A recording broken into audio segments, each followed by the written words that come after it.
नमस्कार. आपला महाराष्ट्र या आपल्या अत्यंत आवडत्या कार्यक्रमामध्ये मी पल्लवी देशपांडे आपल्या सगळ्यांचं अगदी मनापासून सहर्ष स्वागत करते. आपल्या महाराष्ट्रातल्या रंगतदार घडामोडींचा रंगतदार नजराणा मी पुन्हा एकदा तुमच्यासाठी घेऊन आले. मस्त मे महिना आहे, सुट्टीचे दिवस आहेत. त्यामुळे आजच्या भागाच्या सुरुवातीलाच मी तुम्हाला भटकंतीला घेऊन जाणार आहे. क्या बात है, भटकंती म्हटल्यावर चेहरा खुलला आहे सगळ्यांचाच.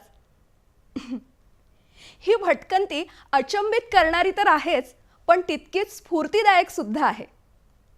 प्रसिद्ध गिर्यारोहक संतोष संसारे यांच्या नेतृत्वाखाली rotary club of Mumbai Juhu यांच्या मदतीनं 130 दिव्यांग मित्रांची ऐतिहासिक सहल पालघर इथल्या शिरगाव किल्ला, केळवा बीच, शीतला देवी मंदिर अशी आयोजित करण्यात आली होती. तेव्हा चला, क्षणाचाही विलंब न करता मी तुम्हाला त्या विलक्षण सफरीवरच घेऊन जाते. 2001 पासून श्री संतोष संसारे दिव्यांगांसाठी गिर्यारोहणाचे कार्यक्रम विविध संस्थांच्या माध्यमातून करत आहेत. आतापर्यंत जवळजवळ 2200हूनही अधिक दिव्यांग मित्रांनी त्यांच्यासोबत गड किल्ले पाहिले आहेत. यावर्षी कार्यक्रमात दिव्यांग, अंध आणि मतिमंद असा त्रिवेणी संगम होता. सोबतीला 7 लहान मुलं देखील होती. मे महिन्याचा उन्हाळा असल्या कारणानं समुद्राच्या जवळचा शिरगावचा किल्ला, मंदिर आणि समुद्र किनारा हा एक त्रिवेणी संगम साधला गेला. Rotary club of Mumbai Juhu यांच्या मदतीनं 2016 पासून हे कार्यक्रम होत आहेत.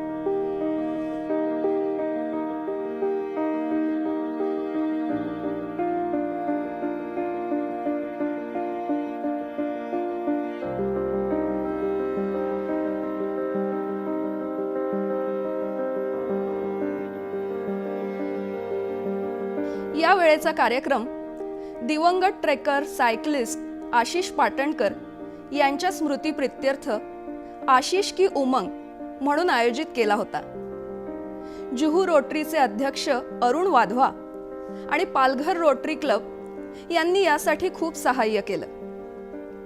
अंध गिर्यारोहक सागर बोडके यांचे 100 किल्ले जानेवारीमध्ये पूर्ण झाले, म्हणून मुग्ध Ashish Patankar rotary club of Mumbai Juhu यांच्यातर्फे या वर्षाचा विशेष कौतुक पुरस्कार देऊन त्यांचा सत्कार करण्यात आला. आज आम्ही शिरगाव किल्ल्यावरती आलो आहे. आशिष की उमन जी मोहीम आहे ती मोहिमेसाठी आशिष सर हे ब्लाइंडचे किंवा हँडिकॅपचे खूप चांगले मित्र होते. त्यांनी ब्लाइंडसोबत खूप काम केलं होतं. रोटरी क्लबच्या माध्यमातून ही मोहीम आखण्यात आली अपंगांसाठी. त्यामध्ये संतोष संसारे सर, नंतर रोटरी क्लबचे Arun Wadhwa sir, rotary club जुहूचे सगळे सहकारी यांनी या मोहिमेसाठी आम्हाला खूप सारा सपोर्ट केला. मोहीम खूप छान नियोजन होतं आणि सर्व अपंगांनी एन्जॉय केला. केळवा बीच, शीतला देवी मंदिर परिसर, नंतर शिरगावचा भुईकोट किल्ला, यामध्ये आम्हाला फार आनंद होतो. आशिष सरांसोबतच्या खूप आठवणी आहेत. त्यांनी आमच्यासोबत भरपूर काम केलं. त्यानंतर भरपूर अपंगांना ट्रेकिंगला घेऊन गेले. आमच्या संतोष सरांशी त्यांचे खूप चांगले कॉन्टॅक्ट होते आणि त्यांनी जवळजवळ एक 15-20 वर्ष त्यांना खूप चांगली साथ दिली. आज मला फार आनंद होतो की आमची ही मोहीम सक्सेस झाली. या सफरीसाठी महाराष्ट्राच्या वेगवेगळ्या भागातनं दिव्यांग गिर्यारोहक आले होते. काही जणांची ही पहिलीच सफर होती, पण प्रत्येकाच्या चेहऱ्यावर असीम आनंद दिसत होता. 30 स्वयंसेवकांच्या मदतीनं लहान मुलांचे आणि दिव्यांग मुलांचे डान्स, मिमिक्री असे कार्यक्रम करून नाश्ता झाल्यावर कार्यक्रमाची सांगता खूप आनंदाने झाली.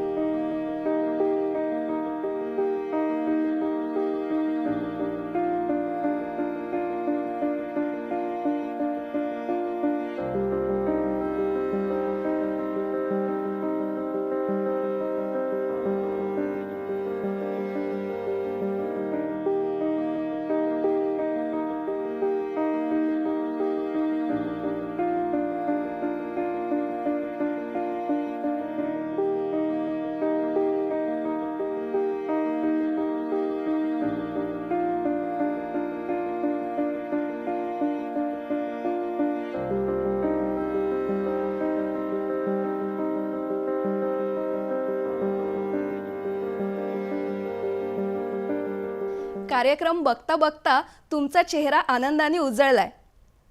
ही आनंदाची सफर अशीच सुरू राहणार आहे, पण एका छोट्याशा विश्रांतीनंतर. तेव्हा घेऊया एक छोटीशी विश्रांती. अर्थात तुम्ही कुठेच जाऊ नका, बघत रहा आपला महाराष्ट्र.